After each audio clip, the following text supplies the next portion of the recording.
empresa peruana viene enfrentando desde hace más de 10 años de manera judicial a una gigantesca transnacional, nada más y nada menos que la Pepsi-Cola.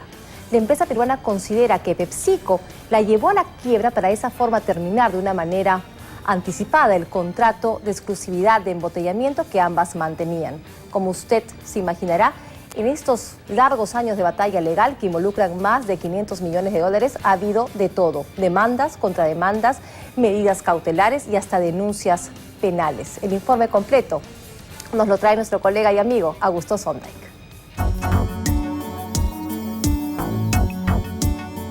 Esta es la historia jamás contada de cómo una sociedad perfecta se derrumbó.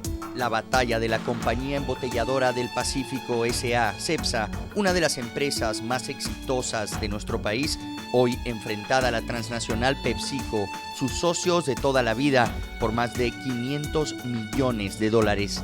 Un juicio sin precedentes llevado a cabo en los tribunales de Nueva York. La demanda inicialmente es de alrededor de 340 millones de dólares.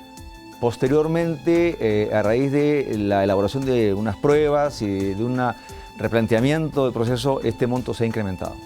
Un proceso en el que, según una serie de indicios, la poderosa corporación internacional no habría tenido reparos en recurrir a jugadas irregulares en los tribunales de Lima. Un proceso que durante 10 años viene siendo truncado. Esta historia empezó el 6 de junio de 1952, cuando la Pepsi-Cola Company suscribe este contrato de exclusividad con la Compañía Embotelladora del Pacífico S.A., CEPSA. Un contrato mediante el cual solo CEPSA podía embotellar esta conocida bebida en el 80% del territorio peruano. Una cláusula especial, así como relevante en el contrato, establecía que el mencionado acuerdo no tenía fecha de terminación, salvo que se incumplieran algunos puntos específicos señalados en el documento.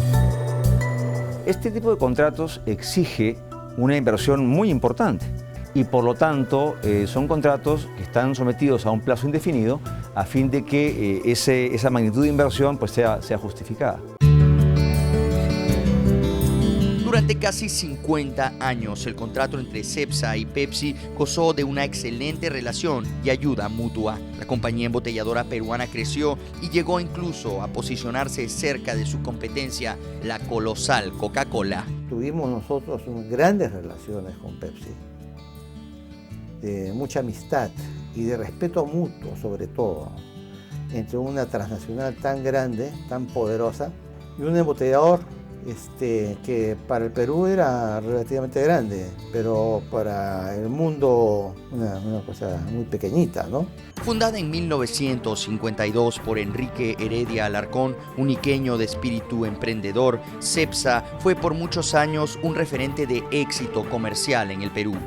En los años 70, bajo la dirección de su hijo Constantino Heredia, se concretaron más inversiones. El número de plantas embotelladoras en provincias creció. En los inicios de los 90, el número de trabajadores superaba los 3,000, mientras sus ventas anuales eran de más de 100 millones de dólares. Lima, Peru, August 1952. CEPSA, Pepsi's newest bottling facility in Latin America, goes online. Todo marchaba bien hasta que de pronto empiezan a registrarse inesperadas movidas desde Pepsi. De un momento a otro y sin importar el contrato de exclusividad con CEPSA, la transnacional promueve que otras embotelladoras vinculadas contractualmente con ella, Riviera en el norte y La Frontera en el sur, invadan el territorio comercial de CEPSA con productos más baratos. Esta invasión llegó a tener más del 30% de la venta total de gaseosas de Pepsi. Sí, más del 30%. La invasión de los productos fue oportunamente comunicada a Pepsi, la que extrañamente no hizo nada al respecto. Mirando hacia atrás, según CEPSA, con esas acciones, el antiguo socio empezaba a poner en marcha contra ellos una estrategia de demolición que entonces no entendía. Acá lo estamos diciendo claramente en el 97 y le estamos diciendo que hasta el momento hemos perdido 12 millones de dólares por esta invasión. Que desde el año 95 le hemos escrito 25 cartas sin ninguna respuesta de ellos. Ahí está la relación de acá está. ¿Y a quién? ¿no? ¿No les respondió? No le respondía. No le respondía. La invasión le costó grandes pérdidas a Cepsa. Poco a poco la fueron quebrando. Los cimientos de esta exitosa empresa peruana se debilitaban cada día, mientras Pepsi solo observaba en silencio y esperaba. Esta relación tan buena que teníamos con los ejecutivos de Pepsi se fue al tacho. Desesperados, los Heredia no tuvieron otra opción que vender las marcas de su familia, las conocidas San Luis y Cola Inglesa, para salir de sus crecientes deudas. Las marcas fueron ofrecidas a Pepsi, que se negó a comprarlas. Finalmente, fueron vendidas a la competencia, Coca-Cola, la que pagó más de $30 millones por ellas. Todo ese dinero fue invertido nuevamente en Cepsa. Pepsi seguía en silencio a pesar de que, según todo indicaría, el plan de terminar con el contrato interminable estaba en marcha. Tampoco les permitía, apelando entonces a la rigurosidad del contrato, salir al mercado con nuevos productos para competir. Pero ¿qué razones podrían haber motivado a Pepsi a destruir a un socio que durante 50 años había demostrado eficiencia y que en el Perú le generaba utilidades? Al inicio de los 90, la gigantesca Pepsi empezó a tener una serie de problemas en Latinoamérica. Malas inversiones en México y Argentina, así como la pérdida de su embotelladora estrella venezolana a manos de Coca-Cola, generaron un clima de preocupación del cual el Perú no estuvo ajeno. Ellos querían hacer en 2 años o en 3 años lo que en su vida lo habían hecho a nivel internacional. Es ganar a Coca-Cola en ventas.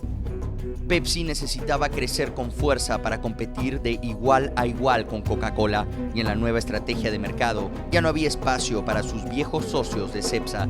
Pero como tenían un contrato que no podían romper, se habría optado entonces por la estrategia de quebrarlos. Comienza a haber este problema, ¿no? Que a las finales se convierte en una estrategia de Pepsi, ¿no? De realmente llevarnos a una posición de insolvencia. Panorama tuvo acceso a este documento confidencial que data del 20 de junio de 1997. Son una serie de conclusiones que hace el Departamento Legal de PepsiCo sobre la situación de Cepsa en el Perú. Entre las conclusiones a las que llegan los abogados de Pepsi, consideran que la terminación del contrato sería un riesgo para la corporación. Más abajo, sin embargo, convenientemente aconsejan esperar la muerte lenta de esta empresa en un frío cálculo corporativo, sin importarles la larga y próspera relación que los unía a Cepsa. Los hechos desfavorables para sus intereses, continúa el documento, son que en 1993 fue nombrada mejor embotelladora de Pepsi en Latinoamérica. En 1994, mejor embotelladora de 7-Up en el mundo. Ese mismo año, el fundador de Cepsa, Enrique Heredia, había sido incorporado al Salón de la Fama de Pepsi, o como ellos lo llaman, el Hall of Fame. A mi padre se le nombra dentro del Hall de la Fama de Pepsi, que ese es un reconocimiento que a poquísimos embotelladores se le da en el mundo, a poquísimos. En el segundo punto de esta lista aceptan de hecho que su socio en el Perú, ya sin contrato, quedaría finalmente sepultado, una conclusión lapidaria. En este documento confidencial, PepsiCo reconoce también, en blanco y negro, que en los Estados Unidos los contratos indefinidos nunca son terminados de esta manera. A pesar de la puesta en marcha de todas las maniobras de Pepsi recogidas en el documento confidencial, Cepsa trataba de sobrevivir, hasta que el 12 de marzo de 1999, Cepsa recibe una carta severa. En esta, PepsiCo da por terminado el contrato indefinido, quitándole así a Cepsa su razón de ser, al perder el 70% de su negocio. Y a partir de ese momento suspendió la venta de concentrado y colocó a la compañía en una situación de estar fuera de sus negocios. Con lo cual la condujo inexorablemente a la insolvencia. Ellos nos desfranquician a través de un documento que es totalmente equivocado de A hasta la Z. Contactamos a los abogados de PepsiCo en el Perú, Víctor Marroquín y Guillermo Castañeda, para que den su versión sobre este caso, pero prefirieron no hacer uso de su derecho de réplica. Esta es una lucha de David y Goliat. El juicio en Nueva York se encuentra actualmente trabado debido a una serie de maniobras legales irregulares destinadas a dilatar el proceso desde el Perú, ejecutadas por los abogados de PepsiCo en nuestro país. Ruleteo de demandas, abuso de medidas cautelares, jueces que aceptan demandas a pesar de que sus juzgados no tienen competencia para ellas, maniobras con claros indicios de corrupción que van incluso en contra de los propios códigos de conducta mundial que exhibe la transnacional en su página web. Desde el 2001 hasta la fecha, los abogados de Pepsi han presentado más de 40 acciones legales, todas destinadas a detener el juicio en Nueva York. Espero que los tribunales y la justicia americana tome nota de estas acciones, ¿no? Y sobre todo de que se trata de una transnacional que está haciendo uso del Poder Judicial en el Perú, está festinando resoluciones judiciales. Aquí hay actos de corrupción gravísimos. Toda la confusión generada a partir de los líos legales en el Perú ha paralizado el juicio en los tribunales de Nueva York desde hace 10 años. Pero el juicio sigue vivo. En Nueva York, los representantes de Cepsa tienen fe en que algún día la Corte podrá pronunciarse sobre el fondo de todo este asunto. ¿Tenía derecho PepsiCo de resolver un contrato indefinido? There have been rulings by courts, multiple courts in Peru, ordering the case to be stayed. Those cases were brought by PepsiCo on various grounds and in various courts in Peru. And the latest one, you know, when does this?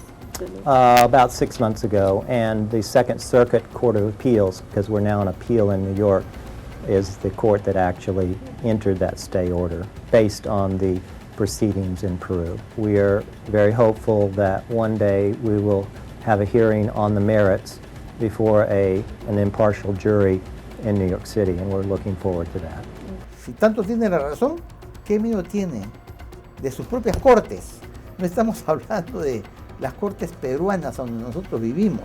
Estamos hablando de las cortes americanas donde Pepsi-Cola vive.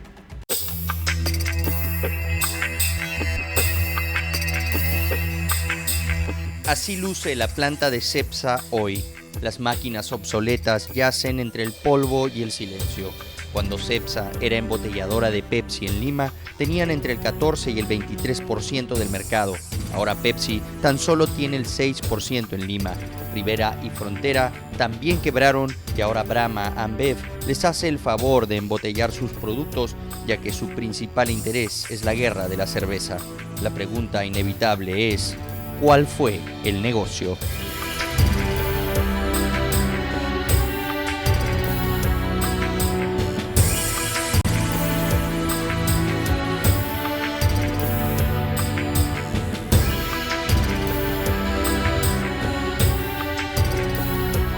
Como se ha señalado en el propio informe, se solicitó la versión de PepsiCo, quien declinó la invitación y se limitó a enviarnos información por escrito que no aclara el fondo del asunto. Esperamos que este proceso, luego de tantos años, concluya y que no existan más dilaciones. Como lo hemos sostenido desde el primer programa, justicia que tarda no es justicia.